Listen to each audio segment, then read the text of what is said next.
ไม่รู้ว่าหลอนไม่หลอนแต่ว่าผมตอบคำถามก่อนแล้วกันฮะสำหรับน้องๆที่ถามเข้ามาผ่าน Facebook นะครับไม่ว่าจะเป็นเรื่องราวของการฆ่าตัวตายไม่ว่าจะเป็นเรื่องราวของเรียกว่าเมาส์มอยจนทำให้ชาวบ้านเขาทำงานไม่ได้หรือแม้แต่ประเภททำไมคนที่เขาตายโหงแล้วจึงไม่มีโอกาสได้กลับมาเกิดแต่จริงๆแล้วเนี่ยมันมีอะไรหลายๆอย่างที่ซับซ้อนพอสมควรฮะผมจะอธิบายให้ฟังก่อนแล้วกันฮะน้องครับว่าวิญญาณคืออะไรนะฮะคือเอาผมไม่พูดถึงในเรื่องของหลักวิทยาศาสตร์นะขออภัยผมไม่พูดถึงหรือว่าเจาะลึกในส่วนของงานพุทธศาสนานะครับไม่ว่าจะเป็นอายตนะทั้งหลายรวมไปถึงคือวิญญาณเนี่ยถ้าพูดถึงตามหลักวิทยาศาสตร์มันคือพลังงานเป็นพลังงานความร้อนนะฮะผมจะบอกก่อนวิญญาณนั้นคือพลังงานความร้อนซึ่งแปรเปลี่ยนนะครับคือมันอยู่ในร่างกายของเรานะฮะทำไมจึงเป็นพลังงานความร้อนเอาง่ายๆคนเราจะทำอะไรก็ตามเนี่ยฮะดวงจิตเป็นตัวสั่งดวงจิตนั่นแหละฮะคือวิญญาณที่สามารถฟอกธาตุขันธ์ได้ทำให้กระดูกคนเรานั้นเป็นกระดูกที่บริสุทธิ์จากแคลเซียมสามารถเป็นควอร์ตได้เป็นเรื่องที่อัศจรรย์นะฮะเพราะฉะนั้นครูบาอาจารย์ทำไมหลายๆรูปนั้นเมื่อเรียกว่าละสังขารไว้เนี่ยปรากฏว่าพอเผาเสร็จปุ๊บกระดูกท่านเป็นพระธาตุคือเป็นผลึกแก้วนั่นก็เกิดจากตัวพลังงานความร้อนที่เข้าไปฟอกในตัวของแคลเซียมคือกระดูกนั้นใช้คือดวงจิตมีพลังงานความร้อนสูงมากเพราะอะไรฮะเพราะการเกิดของเพชรหรือว่าทับทิมก็ตามมันจะใช้พลังงานความร้อนใต้ผืนโลกเนี่ยฮะซึ่งเป็นแมกมาอยู่เนี่ยแล้วมันเผาจนเย็นเมื่อไหร่ก็ตามนะฮะคุณไปขุดมาปุ๊บเนี่ยมันใช้เวลามันใช้เวลานานมากและอุณหภูมิสูงมากครับเป็นแสนองศาเมื่อเผาได้ที่เสร็จปุ๊บเนี่ยนะฮะมันแข็งตัวเสร็จปุ๊บคุณไปขุดมามันจึงเป็นเหมืองเพชรเป็นเหมืองทับทิมเห็นไหมนั่นแหละฮะแต่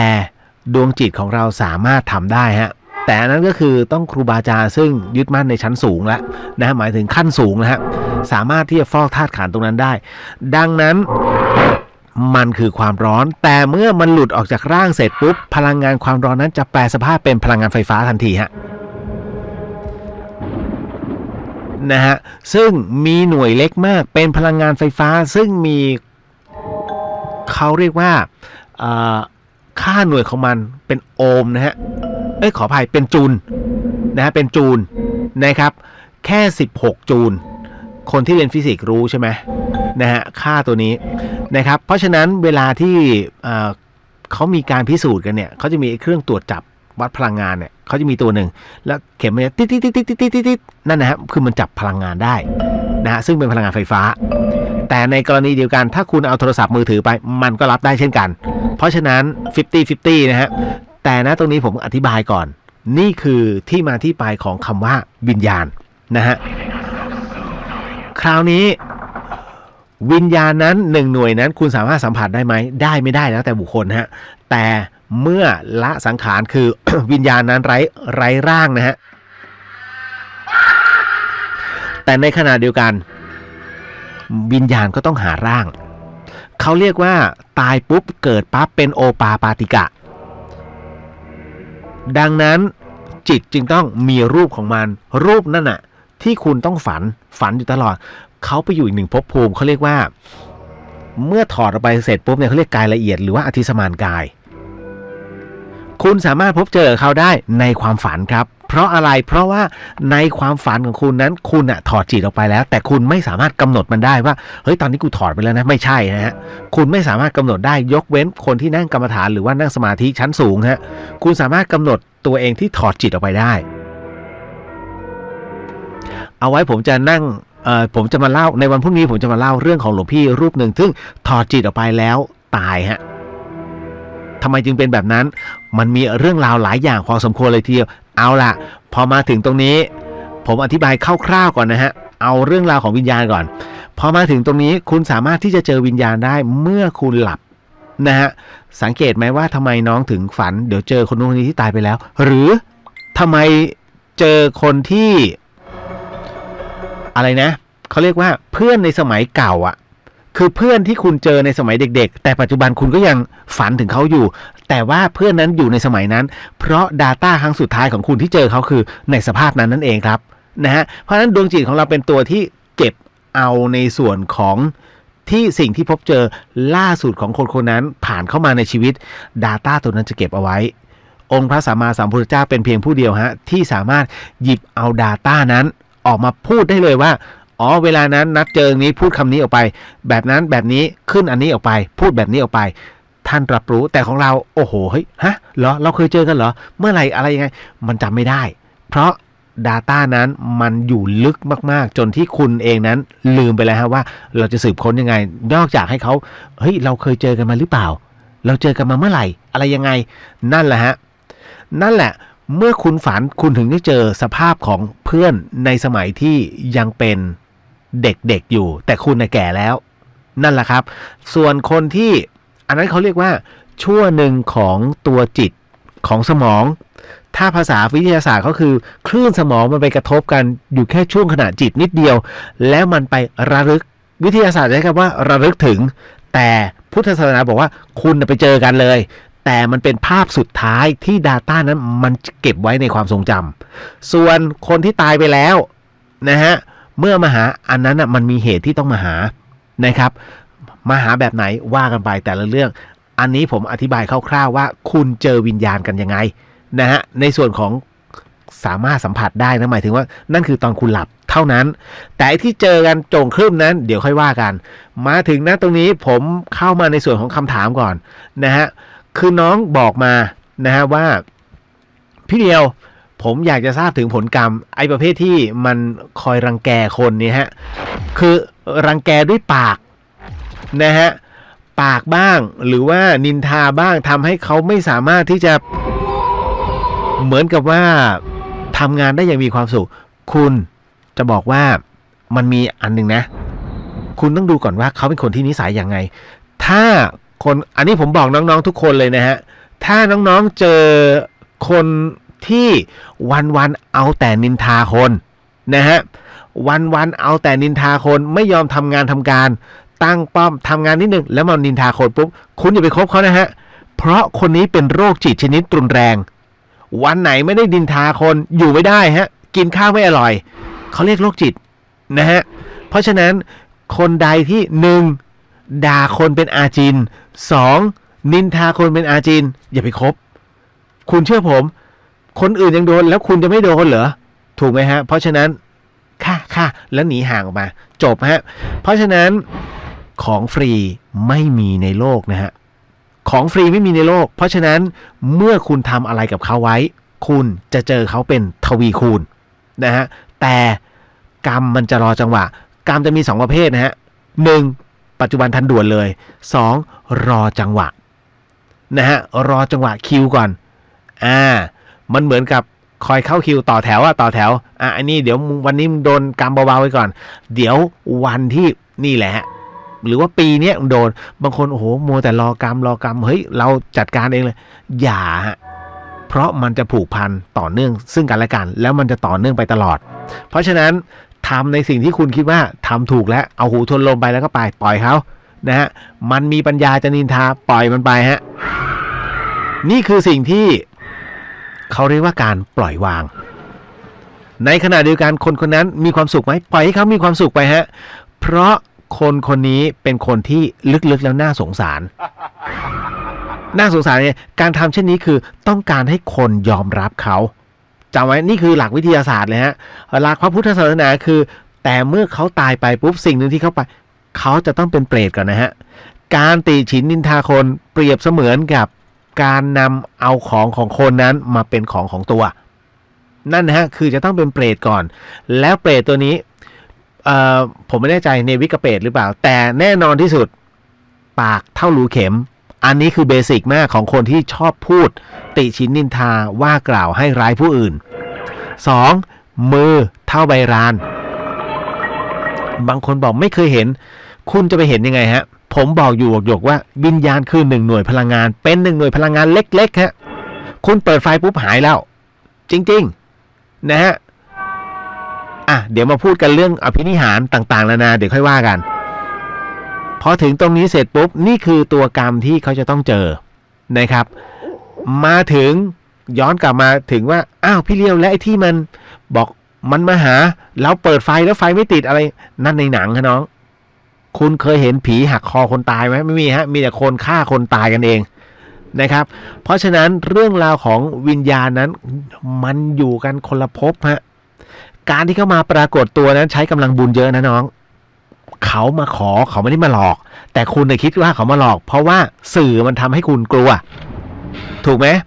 นะฮะหลักพระพุทธศาสนาท่านบอกอยู่เสมอว่าทุกสิ่งอันนั้น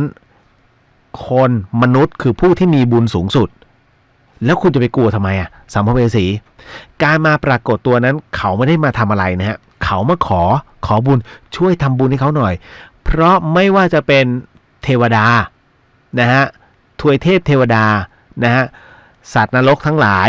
รวมถึงสัพพวิญญาณทั้งหลายรวมถึงสรรพสัตว์ทั้งหลายที่มันตายไปแล้วไม่สามารถทำบุญได้ด้วยตัวเองนะครับเขาต้องอาศัยเรานะครับดังนั้นที่มาปรากฏเนี่ยคือมีเหตุต้องมาหา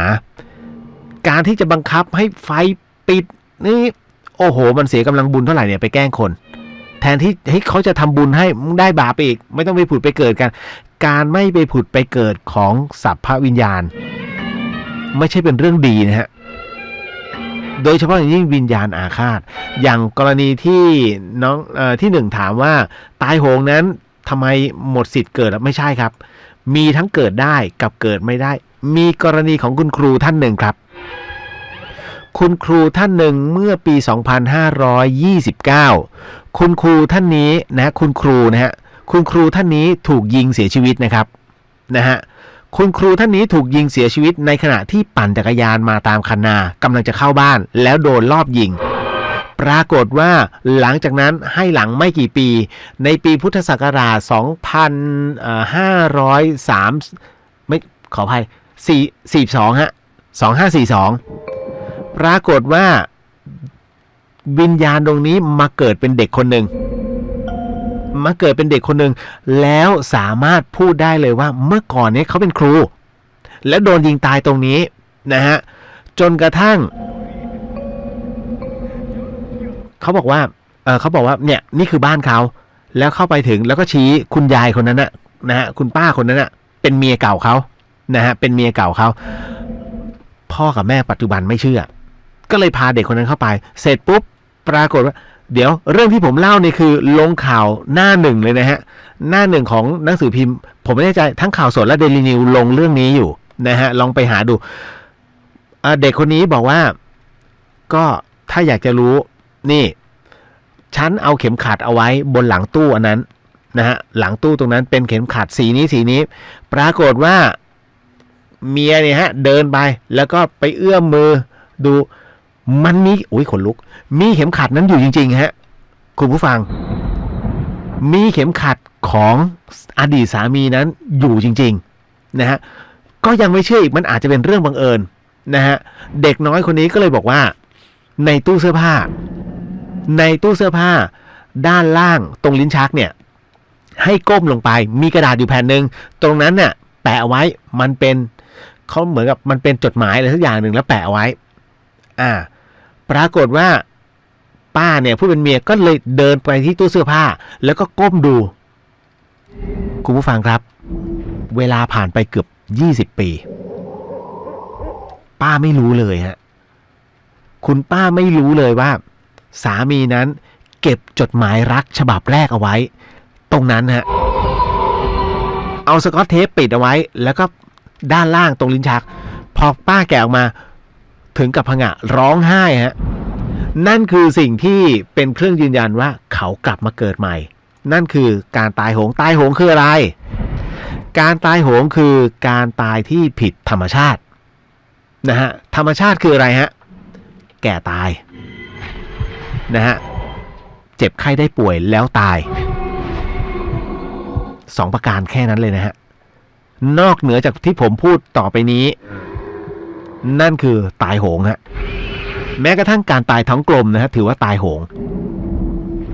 กรณีเช่นนี้นะฮะไม่ว่าจะเป็นเรื่องราวอะไรก็ตามโดนยิงนะฮะรถคว่ำจมน้ำตายโหงหมดนะครับเพราะฉะนั้นณตรงนี้ถามว่าแล้ววิญญาณไปไหนวิญญาณก็จะล่องลอยไปฮะเพราะอะไรถึงล่องลอยไปอย่างที่น้องหนึ่งเข้าใจว่าเขาอาจจะไม่เกิดจริงๆแล้วถูกครับเขายังไม่เกิดไม่ใช่ไม่เกิดนะฮะที่ยังเกิดไม่ได้เพราะว่ายังไม่ถึงวาระคนทุกคนมีวาระนะฮะมีวาระที่เขาบอกว่ากำหนดเอาไว้ว่าอันเนี้ยถึงเวลาตายแต่เมื่อตายในธรรมชาติผิดธรรมชาติปุ๊บต้องอยู่จนครบวาระแล้วอยู่แบบไหนวนเวียนไงฮะคนไหนที่บอกว่าตัวเองไม่มีศาสนาอย่าไปว่าเขานะฮะทุกคนนั้นย่อมมีอิสระเสรีในกระบวนการความคิดแต่คนที่ไม่มีศาสนานั้นมันไม่มีตัวยึดทุกอย่างคือความดีหมดถูกต้องครับแต่อะไรคือสิ่งที่เขายึดถือในความดีนั้น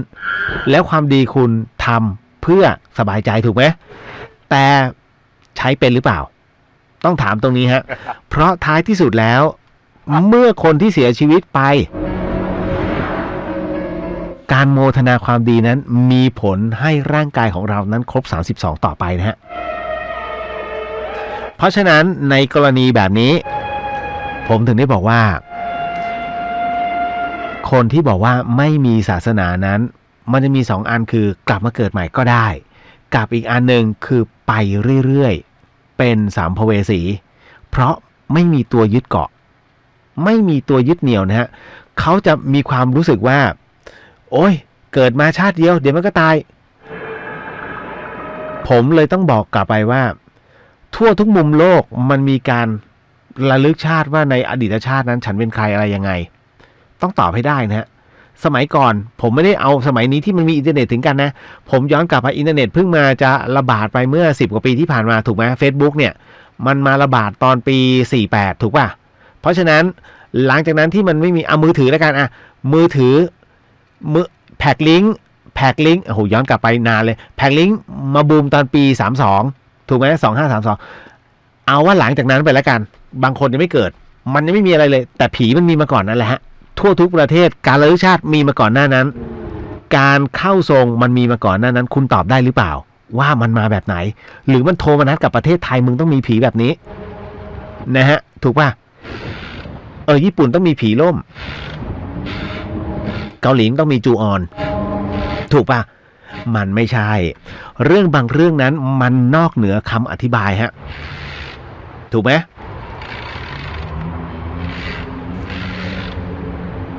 ผมยกตัวอย่างง่ายๆฮะกรณีของหมอนวดคนหนึ่งเก่งมากคุณผู้ฟังเก่งจริงนะฮะเป็นหมอนวดจับเส้นขั้นเทพเลยฮะคุณลุงอายุ60กว่ามือนี่หนามากจับเส้นมาเป็นเวลาเกือบ40 ปีรักษามาทุกประเภทดาราไปหมดฮะวันหนึ่งหมอแผนปัจจุบันนะฮะคือคุณลุงท่านนี้ได้มีโอกาสไปเป็นวิทยากรนะฮะที่โรงพยาบาลแห่งหนึ่งปรากฏว่าโดนคุณหมอหนุ่มๆมาบอกว่าอ้าวแหมลุงเก่งอย่างเงี้ยทำไมลุงไม่เรียนฝังเข็มลุงก็เลยบอกไปว่า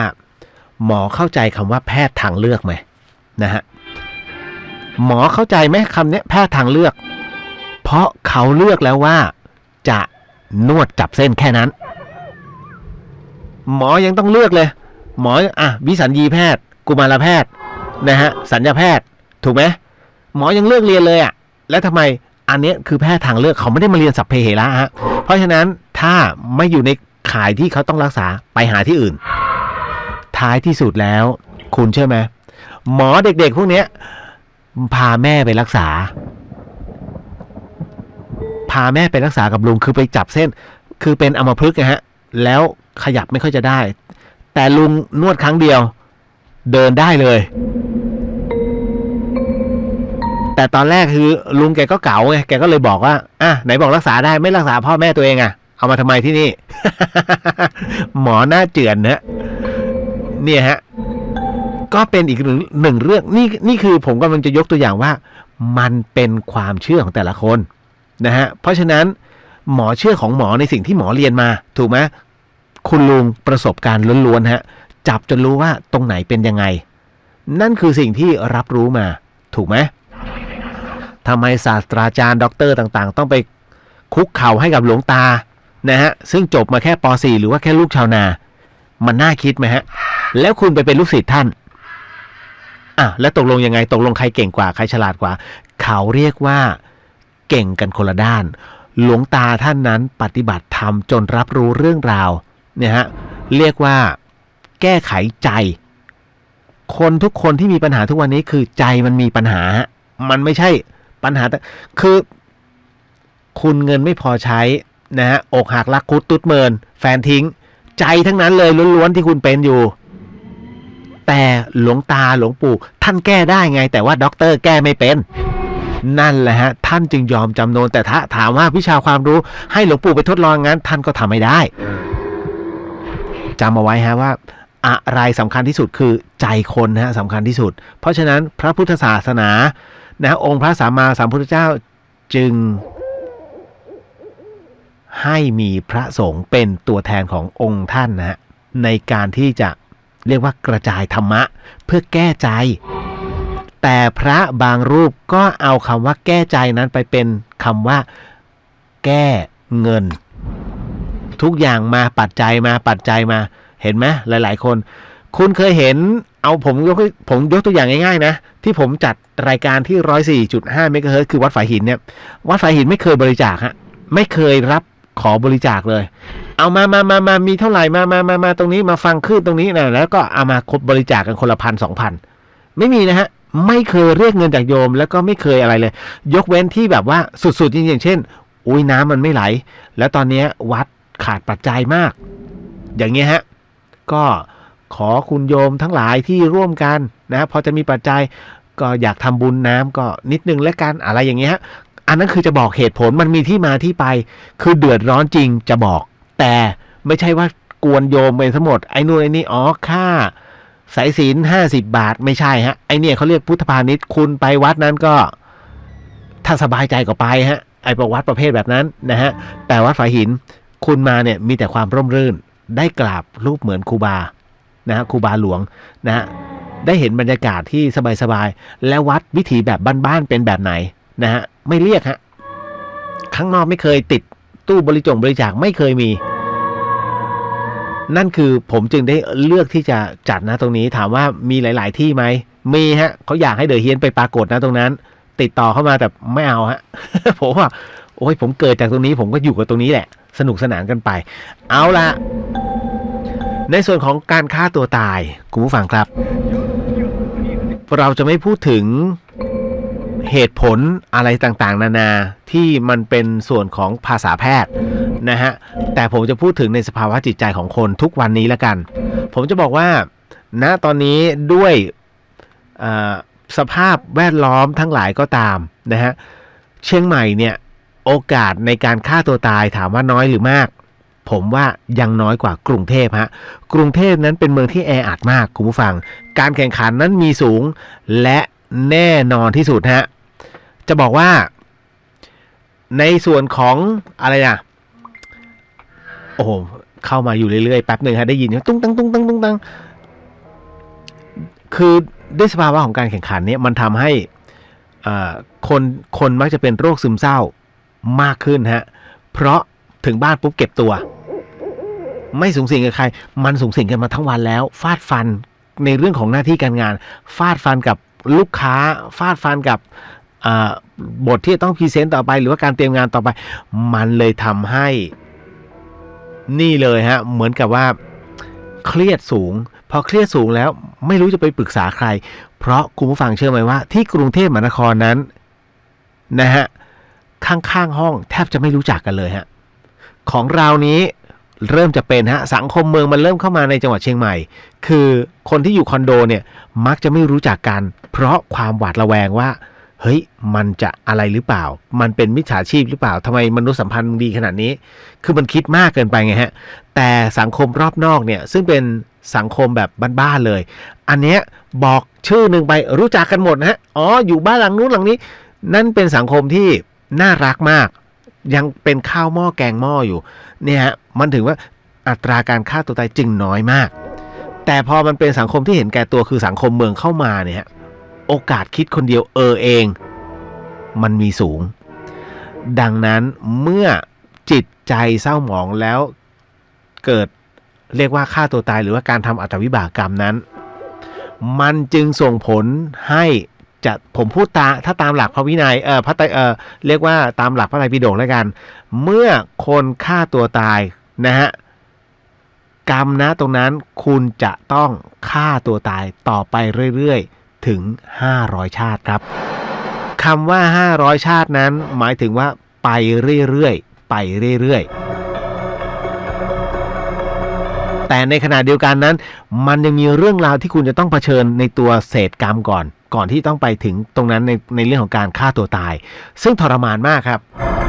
ผมพูดถึงตามหลักก่อนนะฮะบางคนไม่เชื่อไม่มีปัญหาแต่ผมเคยตายแล้วคือบางคนอาจจะเพิ่งเคยจะเข้ามาฟังใช่ไหมฮะพี่เดียวเคยตายแล้วฮะผมตายไป1 นาที 45 วินาทีผมเห็น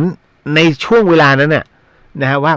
มันมีอะไรเกิดขึ้นซึ่งไม่สามารถพูดออกอากาศได้เดี๋ยวโดนอีก เอาไว้พูดสำหรับผู้ที่เข้าร่วมปฏิบัติธรรมตรงนี้พูดได้แต่นะตรงนี้ฮะผมจะบอกก่อนว่าวิญญาณไม่ได้ไปไหนเลยแม้เขาจะสร้างรูปก็ตามแต่สร้างรูปอันทุกข์ทรมานครับเพราะอะไรฮะเพราะคนฆ่าตัวตายนั้นจิตมันเศร้าหมองฮะไม่ใช่กูจะฆ่าตัวตายแล้วไม่มีฮะไม่มีใครหัวเราะร่าเริงก่อนจะฆ่าตัวตายฮะอันนั้นเขาเรียกจิตวิปลาสซึ่งมันไม่ใช่นะเพราะฉะนั้นเมื่อจิตเศร้าหมองแล้วฆ่าตัวตายไปถามว่าขึ้นหรือลงมันลงนะฮะแต่ลงเนี่ยยังไม่ถึงเวลาเพราะเวลาคุณที่จะตายเนี่ยสมมุติว่าคุณฆ่าตัวตายอายุ23สมมุตินะแต่กำหนดชีวิตคุณคือ80คุณจะต้องอยู่ถึงเมื่อไหร่ฮะอยู่อีกนานแล้วเขาเรียก1 วันของนรกกับสวรรค์ไม่เท่ากันอีกฮะคือมันเป็นอะไรที่พูดลำบากถ้าจะบอกว่าตั้งค่าวัน1 วันของนรกเท่ากับกี่วันของโลกมนุษย์ตอบไม่ได้ฮะแต่ผมรู้อย่างหนึ่งว่าประมาณสัก15 ถึง 20 นาทีเนี่ยของอีกหนึ่งช่วงเวลาของความมืดมันคือ1 นาที 45 วินาทีที่ผมตายลงเหมือนที่ไอน์สไตน์บอกฮะว่าอะไรก็ตามที่เร็วกว่าแสงเวลาจะยืดออกครับแล้วมีอย่างเดียวครับที่เร็วกว่าแสงคือจิตครับดวงจิตเท่านั้นฮะที่คุณนึกถึงปุ๊บมันเร็วกว่าแสงเพราะมันนึกถึงแล้วผมถึงได้บอกเสมอครับว่าอย่าไปทำเล่นเรื่องราวแบบนี้ทุกศาสนานั้นสอนให้คนเป็นคนดีนะครับมันจะมีคำที่คอยยึดถือนะครับแต่ในขณะเดียวกันบางคนที่ไม่มีศาสนาบอกว่ากูก็ทำที่เป็นคนดีสิผมไม่ได้เถียงฮะว่าพี่เป็นคนเลวหรือว่าคนดีแต่มีหลักอะไรตรงไหนไหมนะคือบางครั้งตั้งกฎเองพอตั้งกฎเองคือตัวเองเป็นศาสดาเองเนี่ยบางครั้งนั้นมันก็เป็นการตั้งกฎที่ไปเบียดเบียนชาวบ้านเขาอย่างเช่นบริจาคตรงนี้นิดนึงดีกว่าแต่พอเขาเอาเข้าจริงเสียดายว่ะเดี๋ยวขอได้ไหมผมเคยเจอนะฮะทำบุญแล้วขอเงินคืนมีฮะเป็นโยมเป็นสุภาพสตรีด้วยซ้ำเมื่อทำบุญไปแล้วสร้างกุฏิไปเรียบร้อยแล้วฮะเป็นเงินมูลค่า 200,000 บาทไปขอเงินหลวงพ่อคืนฮะ ผมปวดหัวเลยแต่ไม่ใช่ที่วัดฝายหินนะฮะอันนี้เกิดขึ้นแล้วครับที่เชียงใหม่นี่แหละฮะคือผมก็ไม่เข้าใจว่าเขาเข้าใจการทำบุญมากน้อยแค่ไหนเหมือนกับว่าพอถูกเหมือนกับสร้างไม่ถูกใจเขาแต่ลืมไปว่าในเมื่อปัจจัยถวายไปเลยเนี่ยท่านก็สร้างตามนั้นแหละไอ้สร้างถูกใจโยมไม่ถูกใจโยมทำไมโยมไม่มาคุมล่ะพอเสร็จปุ๊บแล้วไม่ขอเงินคืนมันไม่ถูกต้องไอ้ประเภทเนี้ยเขาเรียกว่ารอเลยฮะต่อให้ทำบุญแค่ไหนมันรอเลยเพราะตัวกรรมตัวนี้มันหนักเหลือเกินนะฮะ ที่หนักเพราะว่าอะไรมันอยู่ในใจฮะคุณเชื่อไหมว่าสังเกตอะไรไหมฮะเวลาคุณโดนคนด่าหนึ่งคำจำเป็นปีชมแค่1 ชั่วโมงแป๊บเดียวก็ลืมทำไมคุณถึงจำขนาดนั้นเพราะความชั่วมันกระทบใจฮะแล้วมันจะฝังรากอยู่ในใจมันเคยด่าเรานี่วาแล้วเจอกันนะคุณเชื่อไหมผ่านไปประมาณ5 ปีเจอหน้ายายคนนี้เนี่ยยายคนนี้ที่เคยด่าวันนั้นจำได้ไหมเฮ้ยยังจำได้คิดดูเพราะอะไรเพราะมันจดจำไงคือตัวจิตเนี่ยมันจะฝังในสิ่งที่เป็นเรื่องร้ายๆเข้าไปแม่นกว่าสิ่งที่เป็นเรื่องดีๆฮะคุณสังเกตไหมข่าวดีคนไม่ฟังข่าวลบๆทุกวันนี้ที่เป็นข่าวเนี่ยฮะทุกครั้งเมื่อกี้ผมอ่านข่าวปีเตอร์คอปฟ้องนี่นู่นนั่นฐานหมิ่นประมาทเว็บไซต์อะไรแอนตี้อะไรเนี่ยเมียน้อยอะไรแอนตี้เมียน้อยปีเตอร์คอปเห็นไหมพอคำตรงนี้มันขึ้นมาปุ๊บทุกคนจะต้องสนใจทำไมต้องสนใจมันเป็นเรื่องลบไม่ใช่เหรอแต่สนใจไงฮะเพราะว่า Data มันรับรู้ตรงนั้นนี่แหละฮะก็เลยต้องบอกนะฮะว่าคนเรานั้นเวลามันจะจดจำในเรื่องลบๆเข้าไว้นี่แหละมันทำให้ใจของเรานี่แหละมันเป็นลบพลังลบจึงเยอะมากกว่าพลังบวกทำไมฝรั่งจึงไม่เป็นแบบนั้นหลายคนบอกพี่ก็ฝรั่งมันทำแบบนี้โอ้โหเดี๋ยวมันฝรั่งเนี่ยเขามีแบบแผนของเขาคนต่างชาตินะฮะผมจะบอกว่าศาสนาพุทธสอนให้รู้จักยันสุดท้ายของชีวิตคือนิพพานแต่ศาสนาอื่นสอนให้คนนั้นเป็นแค่พรหมฮะยังกลับมาเกิดบางคนสอนให้เป็นโพธิสัตว์หมายถึงว่าเมตตากรุณาปราณีทุกคนเอื้อเฟื้อเผื่อแผ่ซึ่งกันและกันเกื้อหนุนซึ่งกันและกันอันนั้นคือหมายถึงว่าสิ่งที่เขารับรู้ว่าต้องช่วยเหลือเกื้อกูลซึ่งกันและกันมันจึงเกิดเขาเรียกว่าธุรกิจในระบบของการดำเนินชีวิตดังนั้นความเจริญหรือว่าความเป็นมีชีวิตตกต่ำมีไหมน้อยมากสวัสดิการมีสูงแต่เมืองพุทธเนี่ยสอนนิพพานอย่างเดียวคือถามว่าเห็นแก่ตัวไหมเห็นแก่ตัวฮะศาสนาพุทธนั้นถามว่าบอกว่าเห็นแก่ตัวก็ต้องยอมเพราะเมื่อเกิดนั้นเกิดคนเดียวตายพร้อมกันป่ะต่อให้ตายหมู่แต่ดวงจิตมันดับไปทีละนิดห่างกันเป็นเสี้ยววินาทีฮะเพราะฉะนั้นตายไม่เท่ากันนะฮะดังนั้นในเมื่อสอนถึงนิพพานแล้วต้องจบเป็นคนดังนั้นจึงไม่มีการเกื้อหนุนซึ่งกันและกันสภาพธุรกิจนั้นจึงเป็นในลักษณะของมาคนเดียวตายคนเดียวนะครับแต่ถ้าจะเกื้อหนุนซึ่งกันและกันนั้นมีฮะเป็นประเภทโพธิสัตว์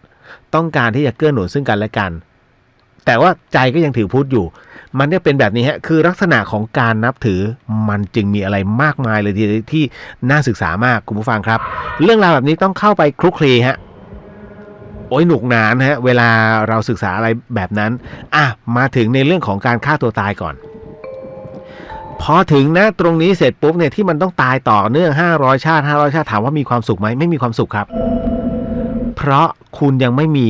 สิทธิ์ในการรับอานิสงส์ผลบุญที่คนเป็นนั้นส่งให้หลวงปู่ดูพรหมปัญโยท่านบอกว่าการทำบุญนะฮะเสริมผมใช้คำว่าเสริมนะที่ถูกต้องคือนอกจากคุณใส่บาตรทุกวันแล้วทำบุญตลอดและในขณะที่บางครั้งที่มีโอกาสสิ่งนี้ที่คุณสามารถที่จะช่วยให้สภาพวิญญาณนั้นได้คือ1ใส่บาตรในวันขึ้น15 ค่ำของทุกครั้งไปของทุกเดือนแหละครับขึ้น15 ค่ำนะฮะวันนั้นหลวงปู่ดูบอกว่าวันนั้นเป็นวันที่ยมบาลหยุดทรมานนะฮะเรียกว่าสัพพวิญญาณที่ต้องรับโทษอยู่ในขุมนรกนั้นหยุดเพื่อให้ได้มีโอกาสให้วิญญาณนั้นได้รับอานิสงส์ผลบุญนะฮะของผู้ที่ร่วมส่งมาให้คือญาติน่ะในโลกมนุษย์นั้นอุทิศส่งมาให้แล้วรับผลบุญตรงนั้นเข้าสู่ตนก็จะบรรเทาได้ทันทีอันที่2ฮะเมื่อตายแล้วในวันที่7ให้ทำบุญฮะวันที่7ของการทำบุญให้กับผู้เสียชีวิตนั้นหลวงปู่ดูท่านบอกว่าเป็นวันที่ กำลังผลัดเปลี่ยนนะฮะผลัดเปลี่ยนยมทูตเพราะฉะนั้นกำลังจะผลัดเปลี่ยนอยู่อย่างเงี้ยนะฮะวิญญาณยังอยู่กับที่หรือจะกลับมาหาแล้วแต่ซึ่งนะตรงนั้นพอทำบุญปุ๊บถ้าเป็นบุญใหญ่ปุ๊บวิญญาณเปลี่ยนเลยนะฮะขึ้นสู่ภพภูมิที่ดีเลยทันทีนะฮะต่อมา50วันฮะการทำบุญให้กับผู้เสียชีวิตในวันที่50นั้นหลวงปู่ดูท่านบอกไว้ว่าเป็นวันที่กำลังจะนำเอาวิญญาณนั้นเข้าไปสู่การพิพากษาลงทันช่วงระหว่างทางตรงนั้นเองฮะที่กำลังเดินอยู่ผมถึงได้บอกว่า50วันน่ะมันแค่ไม่กี่นาทีถูกไหมฮะของอีกชุดหนึ่งอีกเมืองหนึ่งนะฮะเพราะฉะนั้นณตรงนี้ครับเมื่อคุณทำบุญไปให้นะฮะทำบุญทำกุศลไปให้ถึงเลยปุ๊บเปลี่ยนทันทีอันสุดท้ายครับที่หลวงปู่บอกว่าวันที่100ฮะเมื่อครบ100วันณวันนั้นวิญญาณจะอยู่บนบัลลังก์ครับกำลังอะไรนะท่านท้าวพญายมราชนั้นกำลังจะพิพากษาโทษโดยที่ภาพความดีความชั่วกำลังจะปรากฏและกำลังจะบอกว่าจะต้องส่งดวงวิญญาณนี้ไปไหนจะขึ้นหรือจะลงนั่นคือบทสุดท้ายคือวันที่100นะฮะถ้าส่งให้ณตรงนั้นพอดีปุ๊บขึ้นทันทีฮะเป็นบุญที่เสริมเขาบอกว่ากันนะฮะใครอยากฉลาดไม่ว่าจะอะไรก็ตามให้ทำบุญด้วยหนังสือสวดมนต์หรือ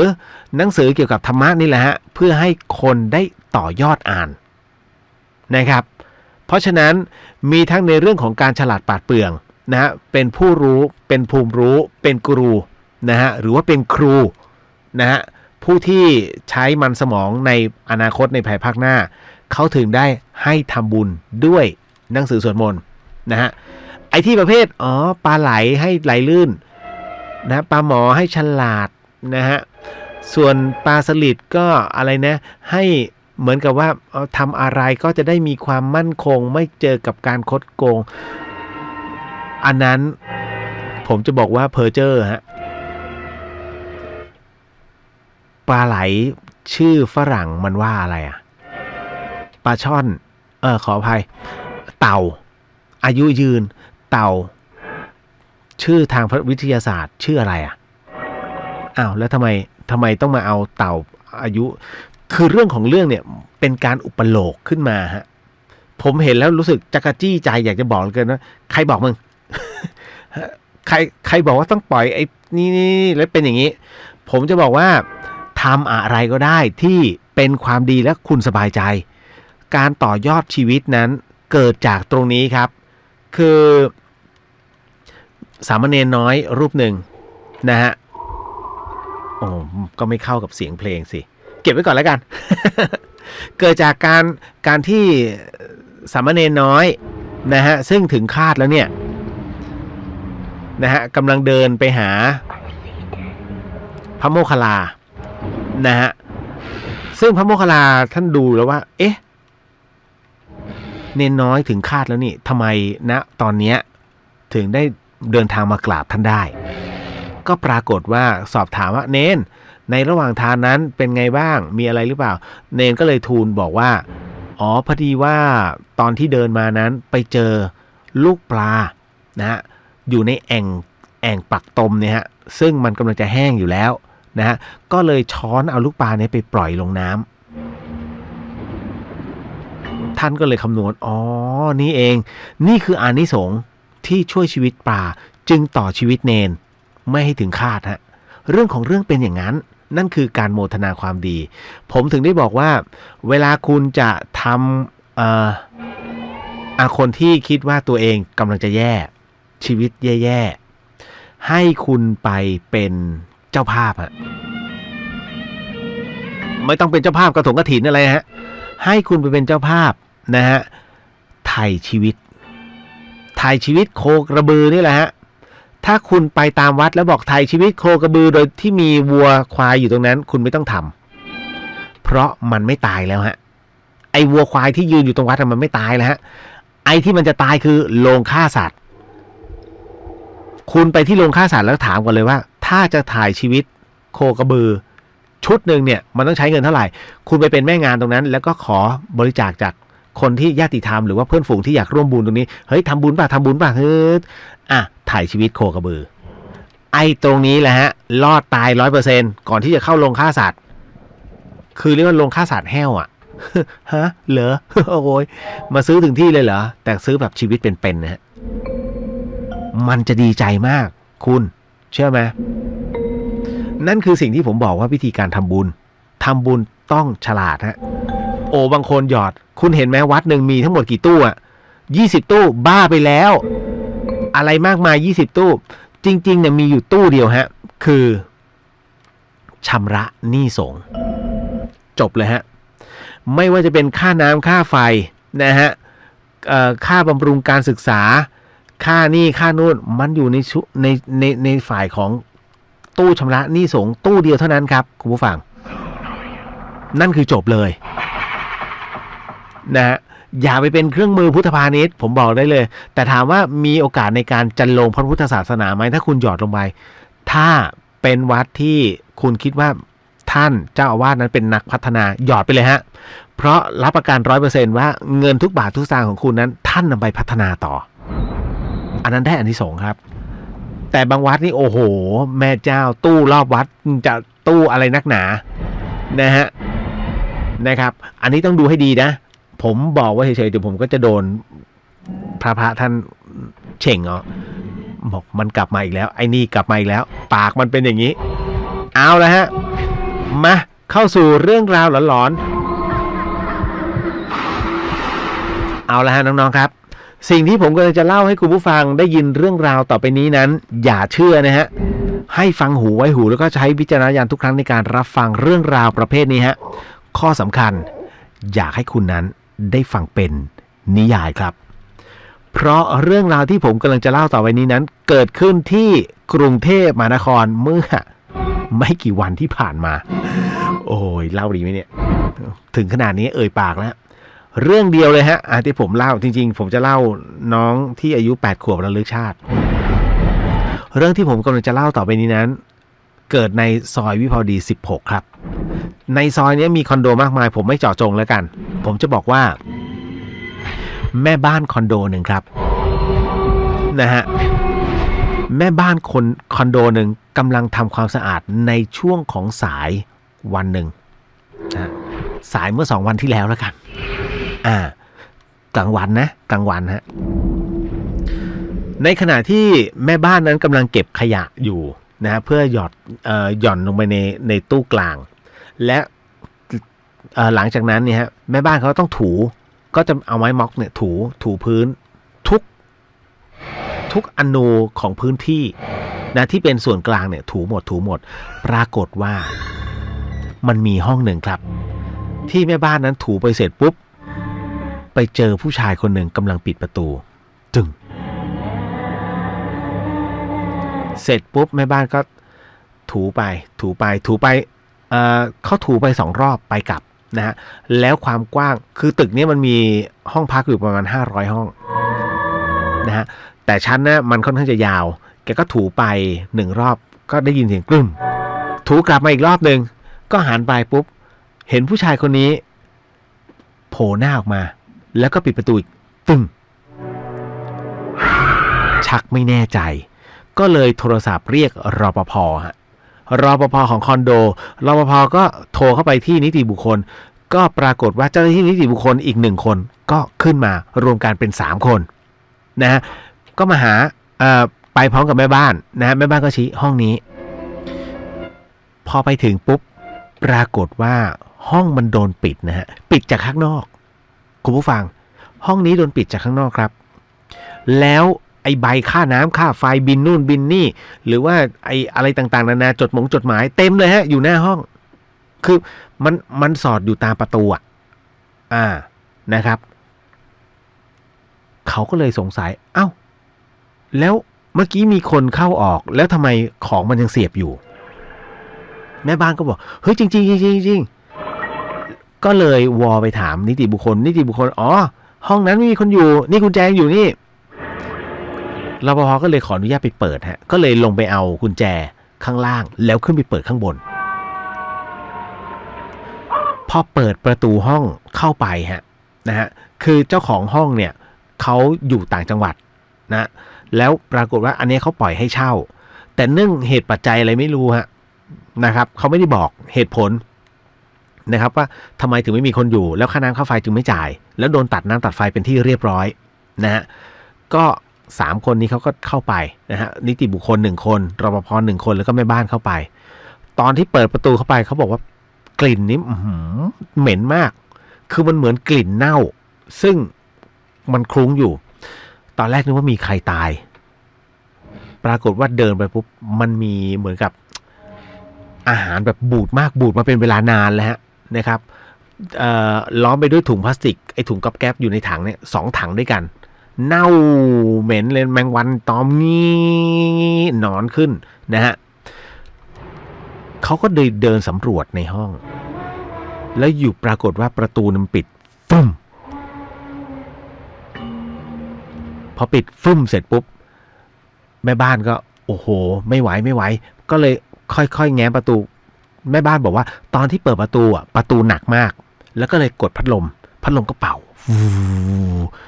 ทุกคนก็อากาศดีขึ้นนะอากาศดีขึ้นก็เลยเดินต่อไปฮะเดินสำรวจต่อไปหลังจากนั้นเมื่อไม่มีใครอยู่นะครับก็เลยเดินออกมาปิดพัดลมตึ้งปิดประตูตึ๊บล็อกกุญแจกึกทั้ง3คนเดินไปได้ประมาณ3 ก้าวฮะได้ยินเสียงในห้องกึกกักเฮ้ยแปลกๆเปิดเข้าไปใหม่ฮะก็ไม่มีอะไรเปิดไฟดูทีปึ๊กเฮ้ยก็ไม่มีฮะไม่มีใครเลยปิดไฟตึกปิดประตูก็เลยวอบอกนิติบุคคลบอกว่าเมื่อกี้เปิดไฟดูแล้วเข้าไปข้างในเรียบร้อยแล้วก็ไม่มีคนอยู่นะที่นี่นิติบุคคลเลยบอกว่าไม่มีคนอยู่ห้องนี้มันโดนตัดน้ำตัดไฟแล้วเธอเปิดไฟได้ยังไงเธอเปิดตรงนี้บอกโอ้ยพูดจริงพูดเล่นก็เลยเดินไปดูมิเตอร์ฮะปรากฏว่าเลขมิเตอร์ที่ไอตัวกลางเนี่ยแล้วก็ที่นิติบุคคลเนี่ยเขาบอกว่ามันยังเท่ากันอยู่ไม่มีการใช้ไฟแต่พัดลมเนี่ยแม่บ้านบอกเขาก็เปิดพัดลมแล้วเจ้าหน้าที่ก็เปิดไฟแล้วตกลงมันมายังไงฮะหลังจากนั้นตอนเย็นฮะตอนเย็นปรากฏว่าแม่บ้านเนี่ยจะเก็บทุกอย่างนะฮะขวดพลาสติกเล็กๆอะไรเงี้ยเพื่อที่จะต้องเอาไปรวบรวมเนี่ยและปรากฏว่ามันต้องผ่านห้องนี้นะฮะแกไปเอาไอ้ขวดพลาสติกเนี่ยที่เขาวางอยู่หน้าห้องนะฮะปลายเนี่ยก็ไปเอามาเสร็จปุ๊บปรากฏว่าก็ได้ยินเสียงเดินดีแม่บ้านเริ่มขนลุกฮะแกก็มองหาที่มาของเสียงและแกก็ตะโกนใครอะห้องไหนอะและเสียงหนึ่งก็ดังขึ้นนะเป็นเสียงทุบประตูฮะบุ้มเป็นเสียงทุบประตูมาจากไอ้ห้องที่ล็อกฮะจากข้างในเท่านั้นกรี๊ดเลยฮะกรี๊ดลงไปข้างล่างแล้วเข้าไปฟ้องนิติบุคคลก็เลยโทรศัพท์ไปถามเจ้าของเนี่ยฮะปรากฏว่าตอนแรกเจ้าของไม่รับเพราะมีคดีอยู่ค่าน้ำค่าไฟไม่จ่ายส่วนกลางไม่จ่ายนะฮะแต่ท้ายที่สุดแล้วเขาก็โทรกลับมาเพราะว่าเขาไม่สะดวกในการที่จะต้องมาจ่ายคือประมาณ3 เดือนแล้วไงนะไม่มาจ่ายเรื่องของเรื่องก็คือว่าห้องเนี้ยแกให้หลานแกมาอยู่คือย้อนกลับไป3 เดือนที่แล้วให้หลานแกมาอยู่แล้วหลานแกเนี่ยทำงานบริษัทฮะแล้วปรากฏว่าขับรถไปนะคือขับรถกลับบ้านแล้วก็ไปประสบอุบัติเหตุชนกัน หลานแกเสียชีวิตคาที่ฮะแต่สิ่งหนึ่งที่เขาบอกว่าทำให้เขาอยู่ไม่ได้ตอนแรกที่หลานเสียชีวิตเนี่ยแล้วแกกลับมาเนี่ยเขาบอกงี้ว่าหลานแกลืมบัตรประชาชนเอาไว้นะฮะบัตรประชาชนหรือใบขับขี่ไม่รู้ลืมไว้ในห้องแล้วทำให้เขาพะวงในเรื่องของการขับรถน่าจะเป็นใบขับขี่แหละนะฮะแล้วพะวงในการขับรถจนกระทั่งไปประสบอุบัติเหตุแล้วเขาบอกว่ามันเหมือนกับว่าเขาเนี่ยต้องกลับมาคือจิตเนี่ยมันไปยึดว่าเฮ้ยจะต้องกลับมาเอาไอ้ใบขับขี่เนี่ยเพื่อที่จะต้องขับกลับบ้านไปอีกรอบหนึ่งมันเลยกลายเป็นแบบนั้นคุณผู้ฟังครับเรื่องแบบนี้ผมจะบอกว่าเกิดขึ้นหลายครั้งหลายคราคือจิตที่มันผูกมัดนะฮะคือจิตสุดท้ายที่มันเสียไปเนี่ยถ้าจิตนั้นนะโฟกัสไปที่ตรงไหนนะครับเขาจะต้องไปตรงนั้นก่อนคือมันเป็นหน้าที่ของจิตอะอย่างเช่นคนที่ทำงานอย่างเด็กส่งพิซซ่าฮัทนะที่ผมเคยเล่าไปว่าท้ายที่สุดแล้วตัวเองมอเตอร์ไซค์คว่ำแต่ไปถึงที่พอมารู้ว่าตัวเองตายนะเขาหมดหน้าที่แล้วนะเขาจึงได้ไปแล้ว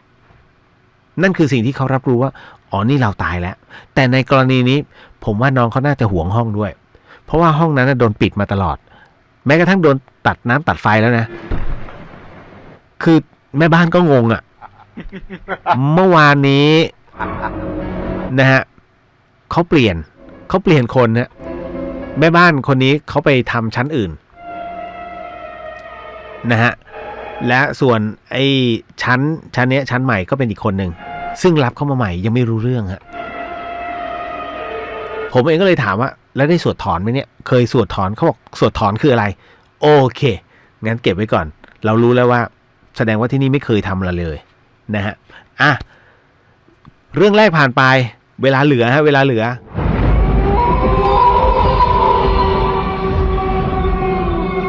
กะว่าจะได้เข้าเรื่องหลอนแล้วฮะคุณผู้ฟังครับน้องถามมาอีกแล้วว่า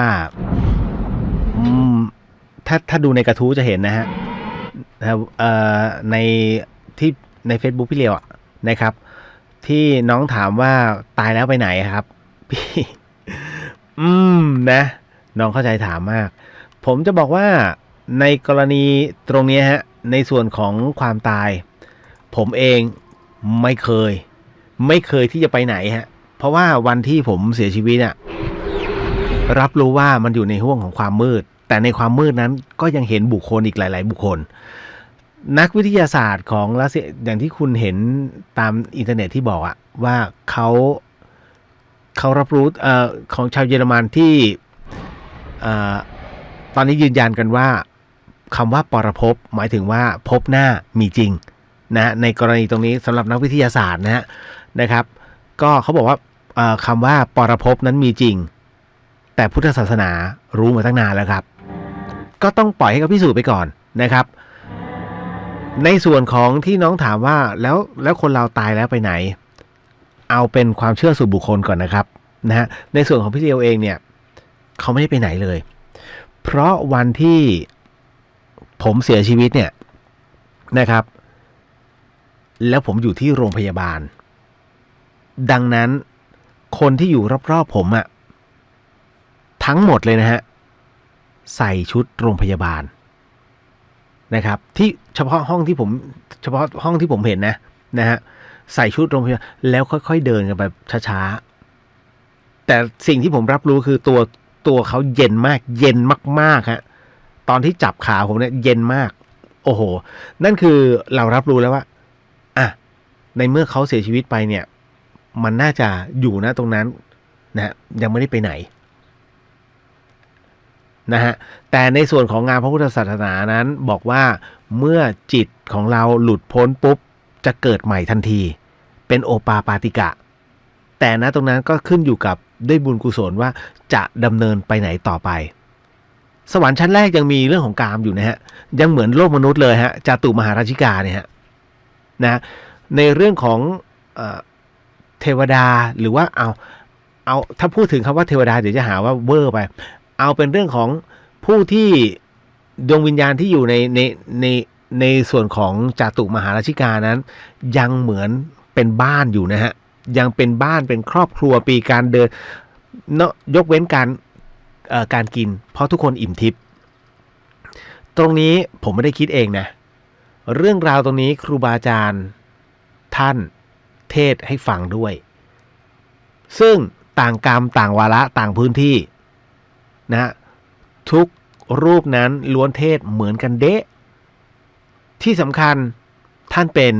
พระที่ปฏิบัติดีปฏิบัติชอบเพราะอะไรเพราะหนึ่งในนั้นท่านมรณภาพแล้วพอเสียชีวิตไปคือมรณภาพคือการตา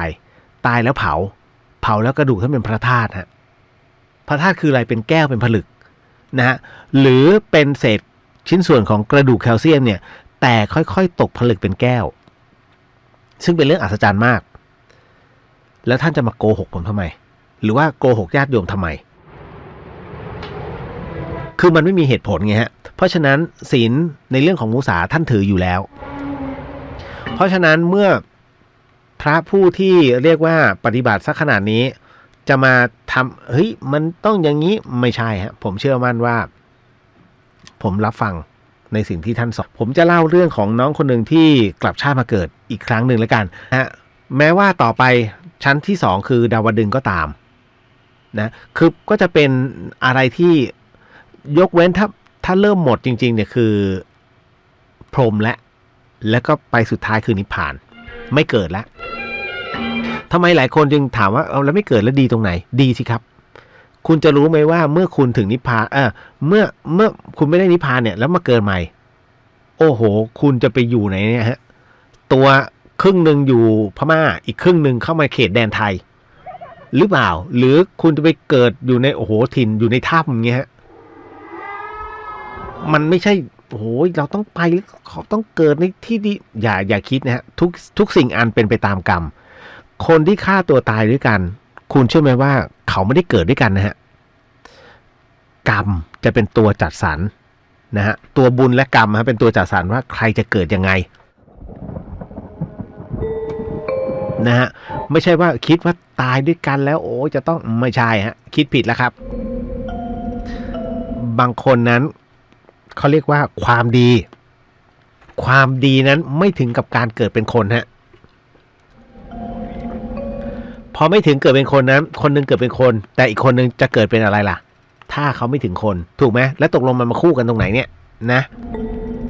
คิดก่อนที่จะตัดสินใจอะไรลงไปเพราะฉะนั้นผมถึงได้บอกว่าเฮ้ยโลกนี้มันยังสวยงามอยู่ไปเหอะนะฮะสร้างสรรค์ในสิ่งที่เรียกว่าคืออย่าท้อถ้าคุณคิดว่าคุณท้อในชีวิตแห่งสังคมคุณลองเข้ามาในโลกแห่งธรรมะถามตัวเองก่อนว่าวันนี้เราทำอะไรให้ประโยชน์ส่วนรวมและพุทธศาสนาหรือยังนะฮะถ้ายังจงรีบทำซะ